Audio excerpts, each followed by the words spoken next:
बातमी पुण्यात अजित पवारांनी पहाटेपासूनच कार्यक्रमांचा धडाका उडवून दिला। पहाटे अजित पवारांनी परशुराम आर्थिक विकास महामंडळाच्या नव्या इमारतीचं उद्घाटन केलं। मात्र अजित पवारांनी या कार्यक्रमाचं उद्घाटन वेळेआधीच उरकल्यानं मेधा कुलकर्णींनी तक्रारीचा सूर आळवला। त्यानंतर अजित पवारांनी पुन्हा मेधा कुलकर्णींचं इमारतीचं उद्घाटन केलं।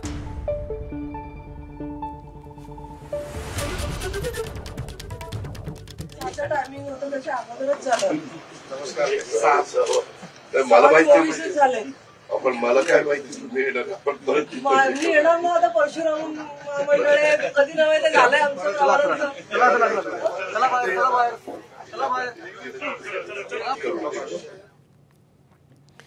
दरम्यान यावर मेधा कुलकर्णींनी काय प्रतिक्रिया दिली आपण पाहूया।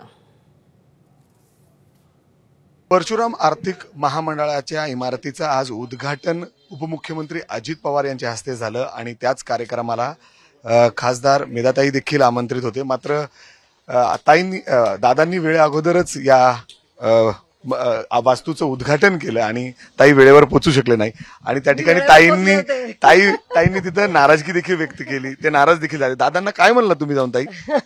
वेळेआधी कार्यक्रमाचं उद्घाटन केलं। मी वेळेच्या अगोदर पोहोचले होते पण त्याच्याही अगोदर उद्घाटन झालं। मी दादांना म्हटलं की दादा 6:30 वाजताची वेळ दिली होती, 6:15 वाजलेले आहेत आणि आधीच उद्घाटन झालं। मग दादा म्हणाले की माहिती नव्हतं तुम्ही येणार आहे, पण असं आहे की ज्यांना ज्यांना निमंत्रण देणार आहे ते सगळेजण अपेक्षितच आहेत, तर ती दिलेली जी वेळ असते त्याच्यापेक्षा त्यांनी लवकर उद्घाटन करू नये ही माझी विनंती राहील त्यांना।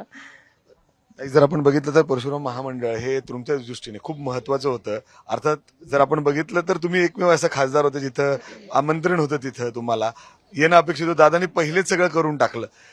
अर्थात तुम्ही नाराज देखील झाला, तिथं चिडचिड देखील झाली तुमची।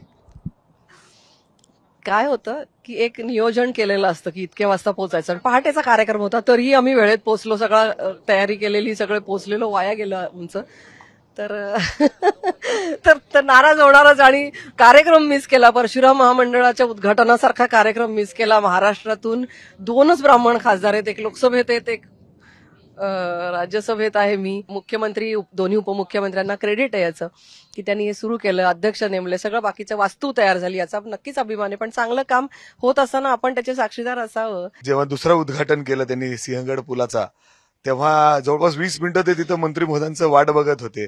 म्हणजे अर्थात अजितदादा तिथं पोहोचले, तिथं अधिकाऱ्यांशी बोलत बसले, त्यांनी वेळ काढली।